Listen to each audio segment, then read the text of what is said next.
Hey, everybody, welcome to the Green Cover Podcast, where we have really interesting conversations with some of the top farmers and experts in the regenerative ag world. Join us as we learn together how to regenerate, steward, and share God's creation for future generations. I don't know how many of you remember, but in May of 2023, there were 7 people that tragically lost their lives on Interstate 55 just south of Springfield, Illinois, when a dust storm swallowed up the highway with dust blowing off the fields. It made international news because it was such a tragedy. And our guest today, David Kleinschmidt, lives in that area, so he got to experience this tragedy firsthand. And I know that he has some very passionate feelings about this and why it happened and how it can be prevented. And we know that there's lots of problems in agriculture, but we also know there's lots of really good solutions.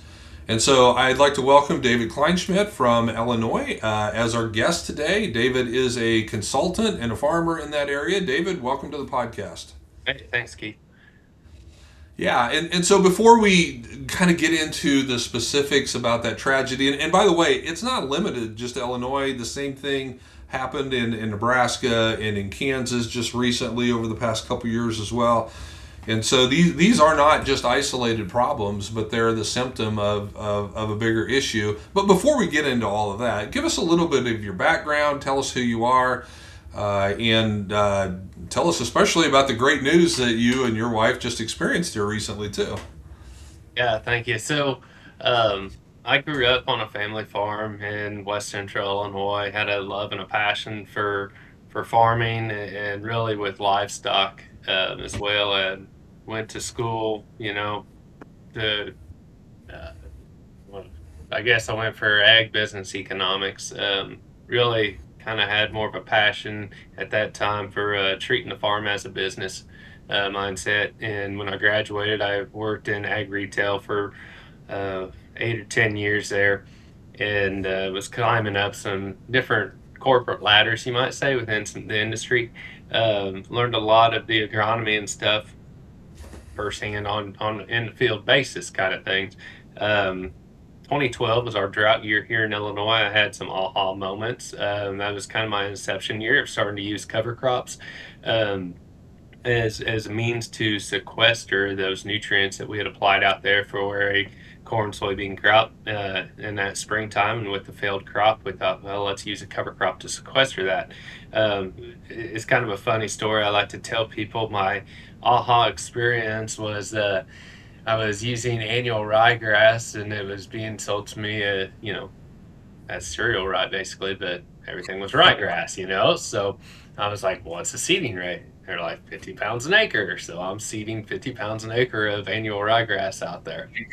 And I mean, when we finally caught some rains from the hurricanes there, that stuff took off and it looked phenomenal. Maybe a little too well. But and Yeah, that because kind of annual. normal ryegrass would be, what, 18 or 20 pounds, not 50. Yeah, well, on the high side, I mean, I use a lot of 3 to 5 pound rates, and some mixes, and it looks great. So, 50 pounds an acre was really good for the guys with cattle. It was a really big challenge next spring on how do we manage this now. But we learned a lot, and I think that's the big thing is we had to continue learning. So. Um, Beyond that, I stepped away from the ag retail world and started my own consulting business where I focus mainly on a lot of soil health, but I do a lot with soil testing and nutrient management and helping guys understand the biological function of their soil and pull that into why we should be using a cover crop and using different tillage practices. Sometimes it's no-till, sometimes strip-till, sometimes still some minimal tillage.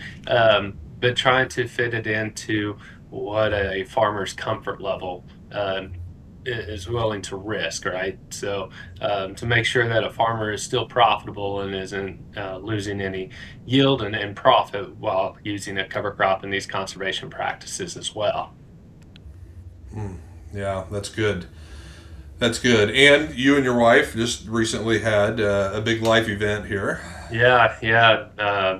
Just a couple days right after Christmas, we had our first child, and everyone's good and healthy. And if I look like I'm tired, it's because of the child. Well, get used to looking like this for the next 18 plus years, probably. But now, what a Maybe it would have blessing. been easier if I was 20 years younger and did this. Maybe you'd still be tired, but uh, totally worth it. So, congratulations. That's great. Very excited for you guys. So, as a consultant, you work with farmers. How big of a geography spread do you have? Lots of diversity in geography as well as in the crops that they're growing. Do you have some livestock guys kind of in that mix? What does that look like? Yeah, mainly it's a lot of corn, soybean, a little bit of wheat. And mainly, where I'm located at is kind of between St. Louis and Effingham, Illinois. So kind of south central Illinois. Um, I go down into Kentucky a little bit and go west of Columbia, Missouri. Some and as far north is I guess Kewanee, Illinois. So kind of that northern part of north central part of Illinois a little bit. My focus is mainly right here within Illinois, trying to stay within driving distance from home. It's become I've done the whole traveling and sleeping in hotels a lot, and I really like to be in my own bed at night. Yeah, yeah, for sure. And so, do you have some livestock guys in the mix? Yeah, there's a few livestock guys I work with too on some grazing. Um, Obviously, in Illinois, it doesn't seem to be as big of a prevalent as what it is when you get out into Missouri and even Kentucky. But there's more guys looking at livestock now with the price of corn and beans, and yeah, cattle are extremely high right now to be buying them. But it's another added revenue stream when you start to add the diversity into it, and honestly, running that bushel of corn at $4, 4.20 corn through a steer and background in a steer or a heifer, can increase that profitability on that corn bushel pretty good right now. Yeah. So let's go back to kind of the opening statement that I made, talking about that tragedy there in Illinois, kind of in your backyard. I've heard you say that erosion is basically a biological problem, not a mechanical one. Take us through maybe kind of what happened in this situation, and what were some of the things that went into the cause of that, and what maybe we could be doing to prevent it. Well, Keith, one of my favorite books is A Soil Owner's Manual. And I think that, Right up here. you go, it's right over there for me. I think that that is a book that almost every high school ag class, maybe even biology class, or even maybe even junior high should have, and every farmer should have it. When a lot of people take over a family farm or even first generation farmers, there's nobody out there that has a owner's manual, as the soil owner manual, says in the first chapter, uh, of how to treat the soil and what soil actually is. Um, and think over the last 60, 70 years, we've really looked at the soil as a chemistry set, and it's something that just holds a plant upright. Um, and if we look back at the moldboard plow and everything and the destruction of soil then with that tool, and then fast forward to today and the conservation tillage. I don't know if I really like that word or not, but the tools that we have with vertical tillage, high speed disc, and things like that, in thinking about that top 2, 3 inches of the soil that we're working, is now we're rapidly degrading that soil ecosystem, and especially destroying soil aggregates at a rapid pace and oxidating off that soil. Um, and when I start to think about that tragedy up there off of I-55, you know, I think it was a misconception nationally that there was farmers in the field. There was no farmers in the field. Corn was already up that tall. The soybeans were up. Um, this was soil that was being blown off fields that, I mean, they were worked, they were dry, um, and quite frankly, they were worked to a powder. Uh, got a jar of that soil here, and I kind of say, This stuff, it resembles gunpowder. That's what it looked like, and it completely filled up ditches. And there's been a lot of changes in that environment of tillage, both in the fall and the spring, and starting to use more cover crops as well, to try to minimize that amount of soil loss. But even this year, there was a dust storm that engulfed Chicago. Um, so we used to think that that was just a Western state problem, and now it's becoming more, almost an annual thing here, in the I states, in the Corn Belt. And we get a lot of rainfall in the springtime usually. Ironically, right after that, 2 days, 3 days after that dust storm, there was, I want to say, 3 or 4 inch rainfall event. And I was up and in that area the day after the accident, pulled that sample out of the ditch. Ditches that were 4 or 5 foot deep were just completely level with soil. And I got stuck in another dust storm up there that day in the back roads. And a couple days later, I went up there after the rains because I was going to collect some samples of the muddy water and stuff. But it was so muddy going down the roads that you couldn't even get down roads, you know. Um, and ironically, I was just at a meeting here this morning in the local soil water conservation district, and we were talking about a watershed in a lake, that's it's about 50 years old. Most of these reservoirs have about a 50-year max capacity, and then we've got issues. And the amount of soil that's entered into that reservoir is a lot. And basically, when I did the math on it and thinking like a ton of topsoils, or 5 tons is across an acre, is about the thickness of a dime. And so I brought in a roll of dimes and showed, this is how much soil we've lost in this 50 years. And this is why it is so important that we focus on it, because we're farming subsoil now. Yeah. We're not farming that fertile soil that we once farmed, even here in Illinois. It's changed a lot. So I really focus a lot on getting guys to understand that why it is important to have aggregation in that soil, and what aggregates are, what builds aggregates, what destroys aggregates, and what that can provide us. And I get it. And when we're talking about the farm economy where it's at, everybody's just looking to get by today, and we're not thinking about next year. But if it's a family farm, we want this farm to be passed down to the next generation and the next generation after that. And maybe we need to be focused out 150 years from now and saying, what are we going to do? What's our great grandchildren going to farm? And how are they going to farm? Are they going to farm the same crops? Are they going to farm the same way? I guarantee something's going to change and it'll be different. But the biggest thing is our soil is our greatest asset that we have, and we cannot just treat it like you know, a, a depreciating asset of a tractor or a combine. Yeah, that's a great point, and I contend all the time, that if landlords would understand that land represents their most valuable asset, so often they don't even think about, when they auction that off to the highest bidder. The only way that highest bidder is going to make any money is they have to mine your soil as much as they can. They're going to take.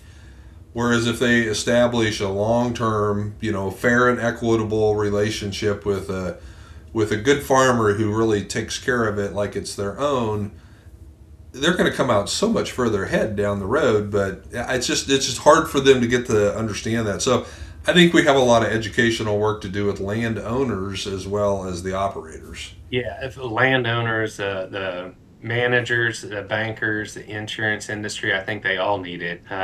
Ironically, my wife and I went out to Maine, Vermont, New Hampshire here this fall, and we went to, trying to remember the name of it, but it's like the Perkins Marsh Rockefeller Farm Museum out there in Vermont. And at first I was like, okay, this is going to be a farm museum. I've been to enough farms, whatever. But I was shocked when we went in there, and the first thing we did is sat into a auditorium and watched this little 30-minute documentary. I got it actually right here. A Place in the Land. And as talked about George Perkins Marsh and his views on the land and how much of a conservationist he was, and talked about the erosion that occurred from them logging off those hills. And shortly before we went out there, I stumbled upon a bunch of old letters from George Washington talking about land and the land management and how degraded the land was from just basically farming it to death. And he was really, I mean, Keith, did you know George Washington farmed like or owned 69,000 acres? I mean, Yeah, he farmed a lot. that blows my mind back in that time, right? So, And he used cover crops. yeah.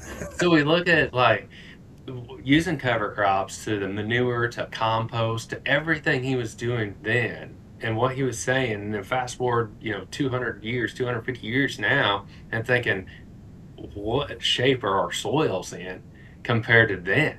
Like, holy cow! If we had degraded them then, we have we've Yeah. exhausted them. Yeah, no, that's a great point. We were at Mount Vernon a number of years ago and, saw, documentation of a lot of what you're talking about. And yeah, it was cool because they had different little cover crop plots growing of, these are some of the things. And I'm sure he didn't use it across all his acres, but hey, a lot of us farmers don't use it across all our acres either. But they definitely understood the concepts of diversity and crop rotation and integration of livestock and all of that. So yeah, very very cool to look at some of those historical things. And a lot of what we're trying to do now is it's not necessarily earth shattering. We're just going back to the way. So I like to say regenerative agriculture. It's combining the best of what they would have done generations ago with the new technology that we have today that allows us to take a peek, through a microscope and through other assessment tools that we can see a little bit of what's going on and combine the old technology with the new technology and really have a far superior system to both. 100%, right? I think we got to take a chapter out of Grandpa and Great Grandpa's playbook a little bit. And I've been telling guys that's what, if we could take something that they knew and implement it into what we do now and with the technology, it floors me when guys are like, well, I just don't have time. In the I states, we're going to get rain in the fall time. Nebraska, Kansas, Colorado, those guys are, hitting that fall, like to be able to use a drone and spread a cover crop is going to be kind of hit and miss. But here, I mean, we could be flying a cover crop on in late August and have a really good stand, Mm-hmm. and not take away time during harvest. Um, it's just an operational challenge or change, really. Um, Yeah. and And when you're going that early, you can have some diversity. When you're doing it the middle of late October, well, cereal rye is a great option, but there's not a lot of other things. Maybe throw some hairy vetch in, but that's about it. But man, if you're going late August, you can do some cool things. oh yeah, yeah, I flew on some with the drone into some corn here at my house, and if we would have caught some rain, it would have been great to graze this fall. But now it looks great out there. Hmm.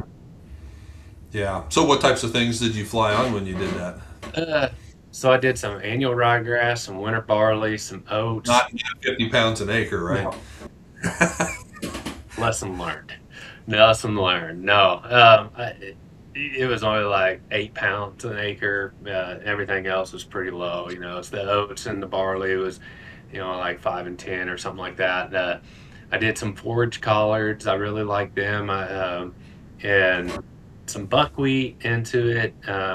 Just it was. I was actually shocked that the buckwheat was the first thing to really germinate after a little bit of rain, and took off and grew really nice, and then a little bit of red clover in it as well. Yeah, nice. Yeah, I tell people, because buckwheat will die with the first frost, but I tell them if you've got 30 days, maybe 5 weeks before you think it's going to freeze, I would throw a couple pounds of buckwheat out there because it grows so fast and it does so many good things for the soil. It doesn't have to get all the way to maturity to still give you a lot of the benefits. And so I'm glad you included that because it's just a great way to add that diversity in there. 100%. Yeah.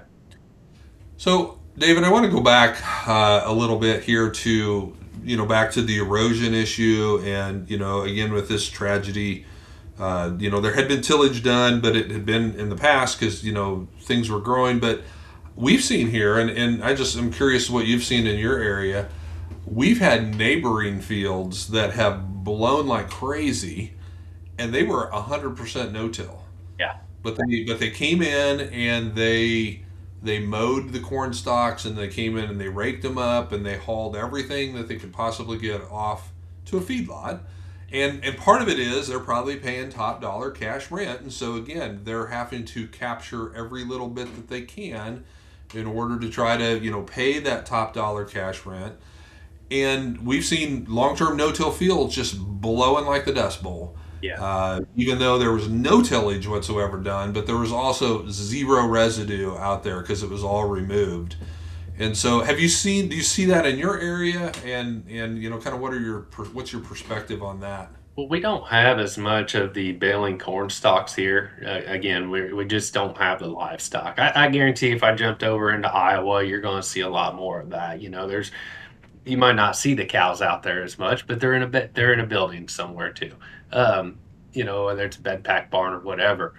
But and it's hit and miss. But I will say that there's been a lot of guys going to chopping corn heads, and that really blows. I mean, even in the fall, we get these prevalent 20-30 mile an hour winds, and that residue just fills up the ditch. Fast forward to the spring, we get all these big rains, and all that residue fills up the ditches, and plugs up all the culverts and everything else. I mean, I'm not a big fan of the chopping corn heads. I think we've got enough technology on our planters now that we do not need that.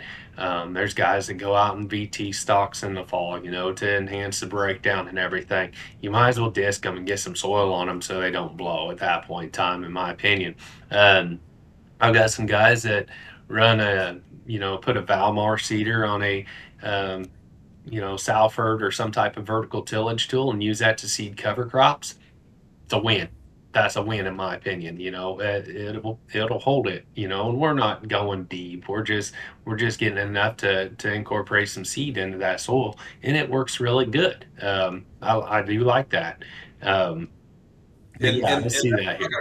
much for the cover crop. I mean, they're probably just throwing some rye out there. I mean, they can probably do that for, $8 to $12 an acre would be my guess. Yeah. I mean, if they're not into a CSP or equipped or some type of program, 20 pounds an acre is enough cereal rye. I mean, we do not need to be going out 60 pounds an acre all the time, Depends on what a guy's goals are. But really, especially guys that are probably going to terminate it early, they're not going to graze it. They don't have the means to graze or just cash rent the ground. 20 pounds an acre is plenty. Yeah, and that will eliminate that erosion issue. How do you see that? Because I know in our area, a lot of guys, resistant weeds, just the weed control thing. Cereal rye can be pretty effective at that. How do you see cereal rye playing into the mindset and the rotation of someone who's really trying to go after some of these tough weeds? Yeah, it definitely suppresses it. I've got some pictures where one of my guys who strip tilled into his cereal rye in the early part of April, planted some non-GMO beans in it, and in that strip, water hemp broke. Was the first place it broke. In between the strips, where there's still rye residue, hardly any at all, But where we removed that residue, we had water hemp issues, and we find a lot of water hemp. Starting to see more Palmer amaranth in places too. You go out west, you got kochia and some other problematic weeds, and everybody's got their own weed issues. Ironically, I kind of feel like in the conventional, non-GMO or GMO, it doesn't really matter. We fight more of the small-seeded weeds compared to an organic system. They don't seem to fight, the water hemp as much or at all, really. Grasses and large-seeded broadleaves tend to be their issues. Dr. Carla Gage from SIUC at Carbondale, Southern Illinois University, she's been doing some research with um, Arkansas and Purdue on winter barley and showing that winter barley actually can suppress more of those amaranth species than what cereal rye can. So I've been kind of leaning guys, especially guys that are just starting out with cover crops, to go that winter barley route because it doesn't get 6 foot tall. It's not that intimidating to them. And from my experience with winter barley is you can go at a lower rate and it loves to tiller out if you get it in time. You'll tiller out and it'll look like a really thick stand come that next spring. Um, and because it stays shorter, a guy, even if if it's a wet spring and he lets it grow and mature, he doesn't have to worry about it plugging up his radiator with pollen. So I've been kind of pushing guys to that a little bit. And plus, if you're going into corn, it's a little bit more forgiving than I think cereal rye just because of that carbon to nitrogen ratio and the sheer amount of biomass that you produce is a lot less as well. Yeah, 100% agree with that. Most guys that experience yellow corn, planted into a cover crop, they'll say, "Well, see, that cover crop was alleliopathic to the corn," but no, it really wasn't, because alleliopathy is it affects the germination, but they're just seeing the nitrogen tie up, the nutrient tie up, and that would still be somewhat of a risk with barley, but not near as much as, like you said, with rye, that once you get 5 or 6 feet tall, if you blink your eyes twice. Exactly. 100%. Yeah. And I think that's one of the biggest things that scares a lot of guys from cover crop is that big biomass. And everybody has a they that they talk to, right? So they said that this happens. They said that this will happen. They said that this yield was bad. Um, well, I think that one of the things that we've got to get away from in this whole soil health mindset, cover crop, whatever you want to call this type of regenerative farming or whatever, is that the the cover crop as an overarching term can be a lot of different things. But it always seems like cereal rye is the first thing we talk about, and go to. And there's a lot of guys that probably just need to start out with an oats and radish and winter kill, and go about it that way. But we need to start understanding more about species and what they do. Carbon to nitrogen ratios need to be talked about and discussed a lot to understand that. And there's lifetime farmers that never have heard of carbon to nitrogen ratio discussion in their life. Yeah, and we talk about that a lot, and I know you talk about that a lot. Just briefly describe what that's representing and why that's so important for the cycling of nutrients or the prevention of weeds, because you might want it really high, you might want it really low. Just talk about how that works with the goals or the context for an individual farmer. Yeah, I usually tell guys, starting out, your cover crop needs to complement your cash crop and not compete it, right? So if you're planting corn, you want to understand that corn requires a lot of nitrogen, and the cereals, the triticale, the barley, the rye, those will take up a lot of nitrogen. They produce a lot of carbon, um, which can be a good thing, if we're trying to clean water, whatever. But it doesn't release back out that nitrogen for maybe 15, 18 months, or longer. So it's well after that corn crop is removed. So we need to focus on those lower carbon and nitrogen plants, like the either terminating the grass species out early with some select or clethodum or a FOP type chemistry. If we got legumes in there, like a crimson or balança clover, the peas or the hairy vetch, maybe we let them grow and produce nitrogen for us. Everything that plant grows above ground as a legume is basically a warehouse for nitrogen. Yet we think about the nitrogen production in the soil system there with those legumes and the nodules, and that's true. That's where a lot of that chemical action and biological activity is occurring there. But it's the above ground biomass that is a warehouse that's storing that nitrogen as protein, if we think about it in terms of like alfalfa. So the more of that biomass that we can grow out there, the more nitrogen that we can have, that after we terminate it will slowly release back out into that soil system. But it all depends on rain. It depends on rain of when that nutrient's going to get mineralized and released back out. But also we need to be kind of meteorologists at planting time and look at what the weather's been like since we planted that cover crop, and what the weather ahead of us is looking like for the next 2 or 3 weeks. If we've been like here, we're below on moisture. If we don't catch a lot of moisture come, mid-March, we might be thinking about terminating that cover crop early because it is going to be using moisture as well. So we still need to raise a cash crop here, but we want to then look at like those grass species. That's, in my opinion, those go in front of our legumes as much as possible, so we can put a higher seeding rate of those out there in front of those legume species because they make their own nitrogen, right? So we can starve that system a little bit of excess nitrogen and pull it up through that grass, and produce a lot of carbon out there through root exudates and that above ground biomass in that cover crop residue. I tend to tell guys it's kind of like a fire, and especially when we start talking about biological activities of that soil profile, is that if we're taking the right soil test, it's measuring, just simple respiration to tell us how active that soil biology is. And given our rainfall for our environment or our region, that'll kind of determine how much carbon and nitrogen we can afford to build up into that residue or that biomass and not tie up those nutrients. But if we have 4 foot or 5 foot tall cereal rye out there and we're going to go plant corn, and we say, well, we've got nitrogen on the planter, we're going to side dress nitrogen, it'll be great. But then our respiration rates or microbial activity is low. Basically, what we've got is we've got a small fire that we started in that soil with those microbes. Now that biomass, we threw a big 3 foot log on it. That kind of snuffs out a fire.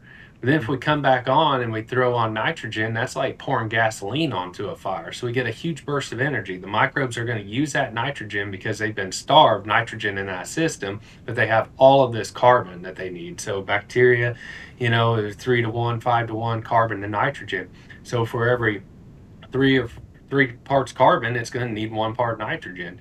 So the more carbon you have out there, the more microbes are going to use that synthetic nitrogen that we're putting on to feed the crop to break down the residue, but it's not going to give us back the nitrogen until much later in the season when we can't use it, or maybe even next season.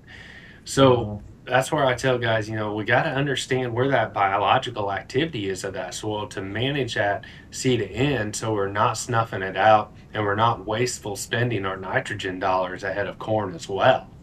Once that thing starts rocking and we've got high respiration, then we can start throwing the kitchen sink at it, because it's going to eat up everything out there really quick. But until we get to that point, the more big carbon that we just keep throwing onto it, we actually just kind of plateau that respiration, and it's really slow to increase. At least that's Yeah. been my experience, even here in Illinois with my rainfall environment. No, I think you're right. We've seen some very similar things. One of the biological products that we've been kind of playing around with this past fall was the decomposer type product, and they've been out there for a long time. And I was always under the assumption that you put those on there, you're adding biology.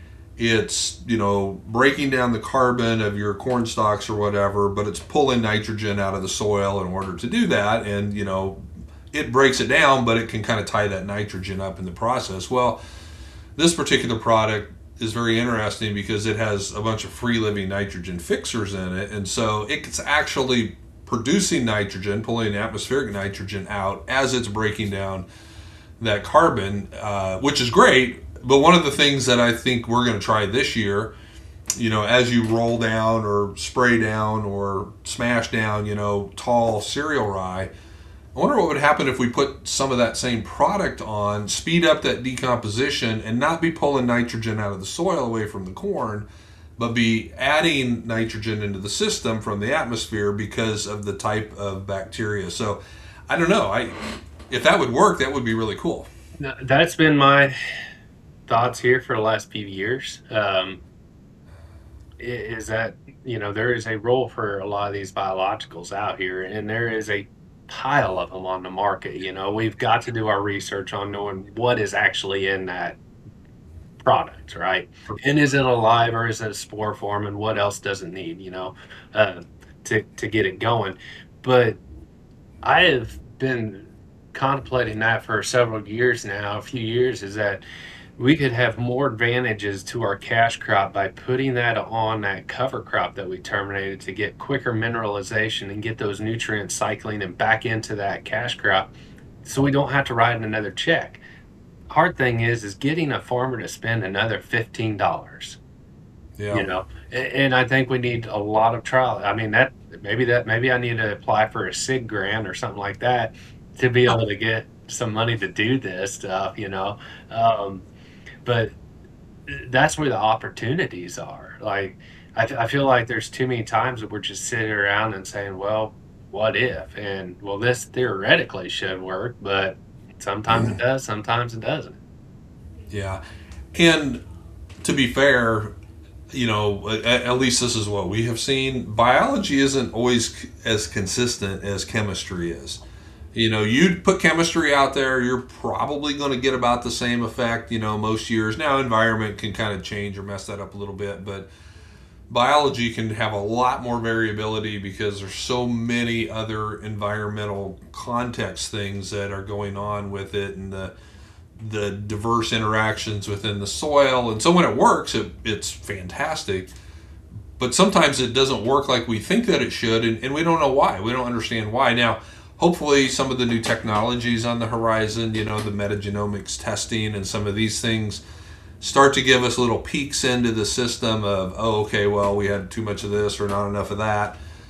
I think there's better things coming, but I'm just curious, in your work as an agronomist, have you looked into, I know you use the Haney test pretty widely, but have you used any of these other testing tools that kind of give a glimpse into any of those things? Yeah, I mean, I've used the PLFA obviously as well, and I have used some of the DNA metagenomic tests. They are expensive, but I think that's where we see the value, right? Is actually identifying on a field basis what microbes that we need. So, Mm-hmm. a $300 test seems crazy, and if it's a 10-acre field, it is crazy. But if it's a 60, 80, 100 plus acre field, that's pretty cheap dollars per acre on one test for the whole field as a composite to then identify what species we have, what we don't, what we need to help solubilize or make something more available. I think it's a great tool in our toolbox, and I think that we need every tool in our toolbox. We shouldn't be removing tools. Mm-hmm. I didn't go to the National No-Till Conference here this last week, obviously, with this baby, even though it was in my backyard. But, I heard some guys talking about how they were really impressed or really they loved listening to Jonathan Lundgren's speech, but they were kind of disheartened when they started talking about, the economics of doing these practices. And I think that some of that economic downfall has been to the point where we've removed too many tools. Like, we've become too much of a purist and saying, well, we're going to eliminate all sides, pesticides and herbicides, insecticides, fungicides, all that. We're going to eliminate all of our fertility, and we're just going to focus on what the cover crop can provide us. Well, if our soil isn't to that ability, we're hindering it. If our plants aren't photosynthesizing, our crops aren't photosynthesizing at peak performance, they're not going to release as much root exudates into that system to feed the biology in exchange for nutrients. So we have to use all the tools that we have available to complement this whole system, and we don't need to throw the kitchen sink at it. And we need to do some measuring and do some testing to figure out what we need, when we need it, and how much we need it. It's kind of the 4R approach. Yeah.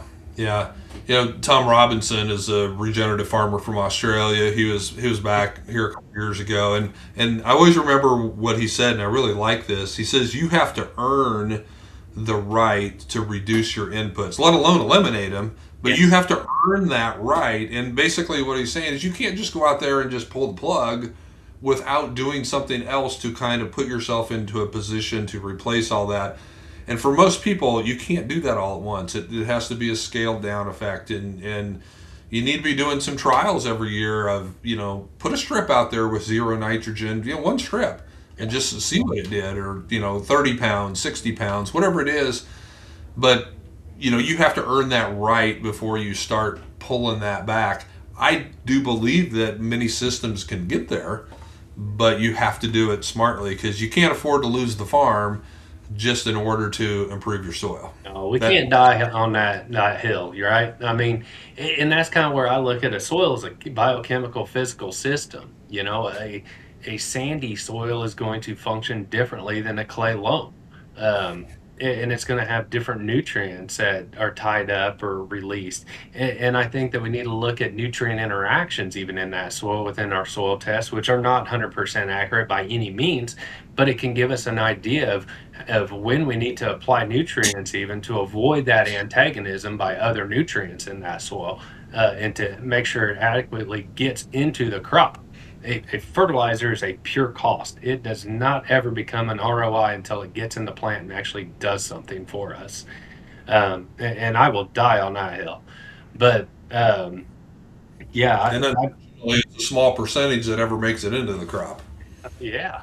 I mean, you think about phosphorus, it needs to be within 1 to 2 millimeters of that root to be able to actually taken up. Well, if you're broadcasting 150 pounds, divide that, take that times 0.46 and divide that by 43,560 and figure out how many actual grams you're putting on per square foot to raise a Um, 200 plus bushel corn crop. I mean, and potassium is 5 to 7. And potassium is one that I think that it needs more focus on just because of what it does with nitrogen into that plant. And it's 5 to 7 millimeters from the root hair for interception. And when we get dry soils and everything wants to tie up potassium, we just can't get enough of it to be efficient with nitrogen utilization. Ironically, and I know you've been out to the Moro plots here at University of Illinois. I'm on a advisory committee for the University of Illinois looking at a alma mater plot where we're going to look out 150 years from now, because the Moro plots now is 150 years back, and saying, yeah. what's the future of agriculture? What should we be looking at? And there's a 70-acre plot, and it's 1.2 acre plots that are going to be replicated. And right now, this past year, they did nitrogen trials, which I feel like we've been beating nitrogen to death. But like 0 pounds of nitrogen made 160 bushel. Granted, that's Illinois, right? Well, 240 pounds of anhydrous only made 230 or 260. Like, okay. Yeah, that was kind of wasteful. I bet 50 pounds of nitrogen would have been your maximum or your optimum there. And I think especially when we get into the economics and talking about the farm economy, we are over applying even on conventional acres. Yeah. So that's really interesting. The what did you call it? The Alma alumni mater. alma mater pod. So are they going to start looking at different cropping rotations, different inputs, different like robotics and things like? Are they looking at all these types of things for down the road? Because that's really interesting. Yeah, we're trying to figure that out. We're trying to figure out kind of where the farmer mindset is, what they're thinking. We just had our first meeting here back in November. We were kind of looking at like, what's the crop rotation going to look like? If we look at the world supply of phosphorus is only 30, 40 years left of phosphorus to be mined. Do we need to be looking at things that release that phosphorus out of the soil more? Do we need to look at going back and using more animal integration, or even if it's within confined feeding, applying that manure back onto that landscape, or byproducts that phosphorus could be extracted from? Looking at crop rotations of maybe corn's not going to be king. And if we are going to raise ethanol or a fuel source, because let's be honest, the bulk majority of the crops that are produced in this country of corn and soybeans, majority of it goes to fuel first, um, more than animal feed or even human consumption. So looking at fuel of what other crops could be, oilseed crops or whatever, could be raised on a kind of more of a broad acre from Minnesota to Texas, that could help supplement that. And I wish maybe the technology will come about where we could have ethanol and biofuel plants that can take sunflowers this week or this month and switch over to canola and go from milo to corn or soybeans or whatever, and not just be corn ethanol and that's it, milo ethanol Yeah. and that's it. That would allow us to at least have more diversity of crop rotation across the entire country. You know, if we're going to demand a 15% blend in ethanol, let's do that.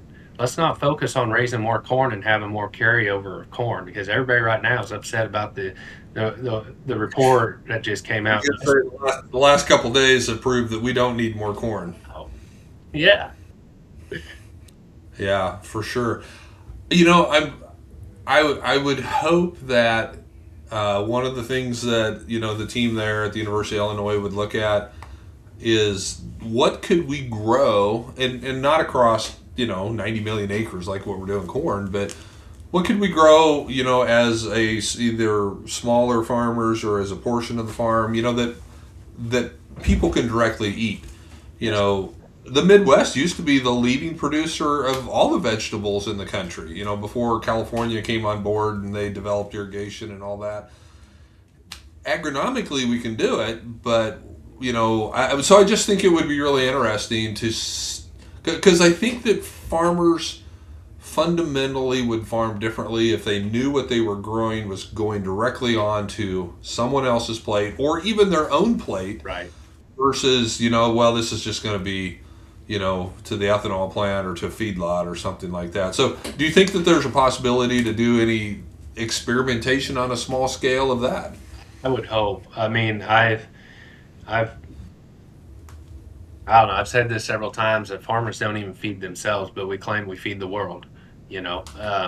There's a lot of farmers I know that don't even have a garden, or they don't raise livestock. They raise corn and beans, and that's it. And they go to the grocery store for everything.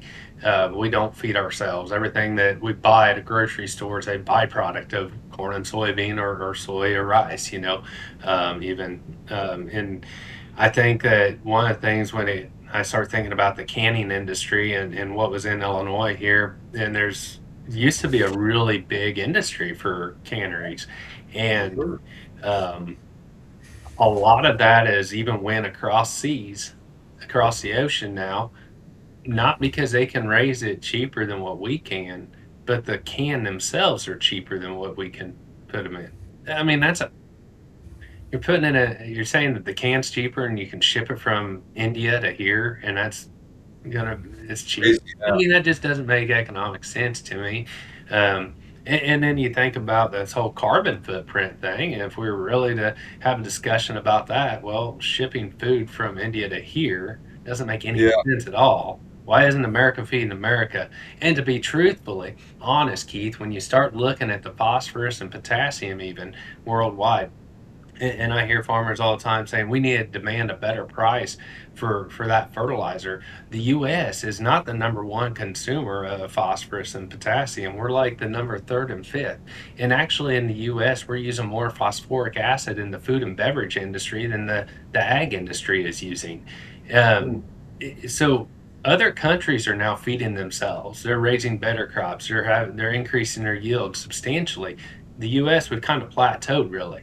Um, and so when we look at global demand and export market and everything else, maybe we need to be a little bit more selfish and just focus on ourselves and feed ourselves. For sure, for sure, and hopefully, advancements in technology and AI and you know will allow us to put in food processing facilities that can be much more automated, much lower cost of labor, and much more efficient. And then because I think farmers, if farmers could grow tomatoes and make money and have a market to deliver it to, Illinois farmers would be doing that. I promise you they would, because they're desperate to grow something that's profitable, right? There was a young man here, a guy that did a meeting with a local soil water conservation district last spring, and it was called Kegs for Conservation. He was a brewmaster, so he took the spin on um, agriculture and its role in beer making and in the history of beer, which is really cool. In how much barley was grown worldwide and even in the US, where it was grown and how much it has shrank into a small portion of the country now. And and I think about all these other crops that we could grow, besides corn and soybeans. I mean, we could grow about anything we wanted to, and especially in the corn belt here. Um, that we just don't have the market to do it, or maybe it's the crop insurance that's pushed us to corn beans. I don't know. Um, but I think it's kind of funny when you look at these the government payments that just were announced, and you look at the top three uh, crops that were paid on a per acre basis was cotton, oats, and rice. Well, Hmm. in my opinion, oats and rice pretty much go direct to human consumption first. Yeah. The cotton is pretty much to clothes, right? I mean, then you look at the where it breaks down from there. Corn and soybeans kind of fall in that middle of the pack to the lower part of it, and wheat's pretty low, which kind of shocks me a little bit too. But hey, maybe that was telling us that they're willing to pay more for food. Well, they should. I mean, we should be putting our dollar, where the food is. So, yeah, I think I find that to be a fascinating conversation, and we're guilty as anybody of not really doing that, but we have gotten back into livestock, and we'll be trying to grow grass-fed beef to direct market here eventually. So I think everybody should just be thinking about how they can do that, because think about what would happen to American agriculture, or the Maha movement, if we converted just 10% of the crop ground over to direct food production for people. Yeah. Just 10%. I mean, that would be a game changer, but that's probably a whole nother Well, podcast. I did the math on it here this fall one day, and if we took like the bottom 10% of acres on corn and beans and said, hey, here's the national average. Let's take the bottom 10% of those acres that weren't producing as high of yields and not as productive, and we put them to something else. What would that do to the corn price and the national corn yield average? I mean, it shot the corn yield average high, an extra, I think, 10 to 15 bushels over what we are today. But the price of corn then jumped up to $8 to $9. I mean, it's just crazy.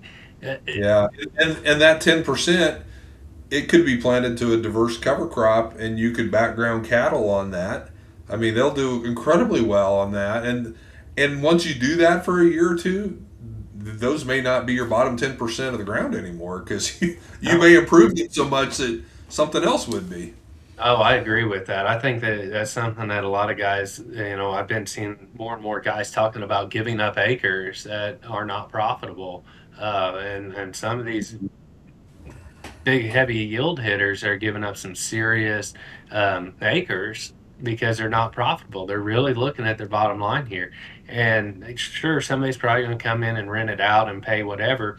But I think if we were to convert that and give it a rest and focus on some livestock onto that, integrating it, we could see some nice value out of it. Honestly, I think right now you could probably, I mean, yes, feeder cattle are expensive, but you could probably pencil out a better ROI on grazing cover crops on a per acre basis than you can on corn and beans right now. Yeah, well, that's a pretty low bar to get over the top of right now, but Yeah. yeah, I think you're exactly right, and I think too, with again new technology coming out with the grazing collars, GPS collars, and now they're kind of still pricey, but I think that price is going to come down because there's good competition now within that marketplace, and innovative ways for other types of fencing and water. it's just going to, there's better tools out there to do it now than there's ever been. Yeah. There just needs to be a want, right? And a drive. Yeah, that's right. Well, hey David, this has been a great conversation. I always like to kind of bring things to a close by just asking you to just kind of think about if you're working with a new farmer, maybe there's a new young farmer who's just starting up and says, I really want to do regenerative ag, or maybe it's an experienced farmer who wants to change the way they're doing things, want to be a faithful steward of the land, not just maximize yield, but really take care of that land. What advice do you give them to get started? Where's the best place for someone to get started if they're really starting to think about this? Um, there's a ton of different podcasts out there, a lot of YouTube videos, but you can go down a rabbit hole on a lot of things. I think you have to look at everything with kind of an open eye on all aspects. I really, really like that Soil Owner's Manual book. It's easy to read. It's small. It's not like you're reading a 300-page book or a textbook. It's written to a level where a sixth grader could understand it. There's Um, actually there's actually a new edition of that out. I don't know if you realize that or not. I I talked saw to that the other day. Acres, yeah. So it's newly revised and is even more up to date. So Yep. Yep. So I think that's the best place. Um, there's some, depending on the state, I will say that there are some states that have really good soil health specialists. That could be a very good resource. Several states have a soil health coalition now. I know Nebraska has one. Pretty sure South Dakota, North Dakota has one. Minnesota okay. has one. Kansas has one, and probably others out there too. And they've been putting on a lot of good meetings and good place to network. I think the best thing that a farmer can do is network with peers within their own area, to kind of just have a support group. And I think that we need more of those support groups within farmers to when they're going in and implementing this, or just to bounce ideas off of. I know Howard Miller down there in Hutchinson, Kansas, has done a fantastic job with his group down there, and I think we need more of that out there. Um, I really advise guys to start small, and understand that everybody has a different aversion to risk. Some guys plant into 6 foot tall cereal rye and not blink an eye, and other guys freak out about a 2 inch tall cereal rye plant out there. Yeah. Um, Starting out with something that winter kills is okay. Do that for a few years, understand what it's doing to your soils, and get out into your fields with a spade and actually look and analyze your soil system, and then go to the roadside or go to that ditch or go to an old fence row or something that's been there for a long time, and dig up the soil there and just look at it side by side. That will tell you exactly what your soils could be. Because I've seen guys that I've taken soil samples and dug up 10, 12 feet away from each other, and the field looks like moon dirt, for lack of better terms, and the stuff that's in that fence row looks like it came from some of the best Central Illinois soils you ever seen, you know, and it's literally the same soils. It's just the biological activity, and we need to understand that. Take a spade and learn a little bit, but be humble. Be willing to be humbled. Yeah. So get started, start small, but do something and get out there and get your hands dirty. Essentially, I, Yeah. I like that advice. So thank you, David, so much for taking time to visit with us here on the Green Cover Podcast. We just pray blessings over you and your wife and that new baby. So Thank you. thank you again for visiting with us, and thank you everybody for listening to this episode of the Green Cover Podcast. My brother and I started Green Cover in 2009 because we understand what it's like to be a farmer starting out on the journey to improve soil health. We saw the power of plant and biological diversity on our own farm here in Nebraska, but we found that it was difficult to get the right cover crop seed mix. We also learned that there was a big learning curve in successfully implementing cover crops. That's why we build Green Cover, so that farmers like you can access the highest quality cover crop seed, put into the right diverse mixes, along with the technical advice and the educational resources to help you successfully implement cover crops on your own operation. So contact us today and we'll help you with the right cover crop mix for your farm or ranch so you can regenerate your portion of God's creation for future generations.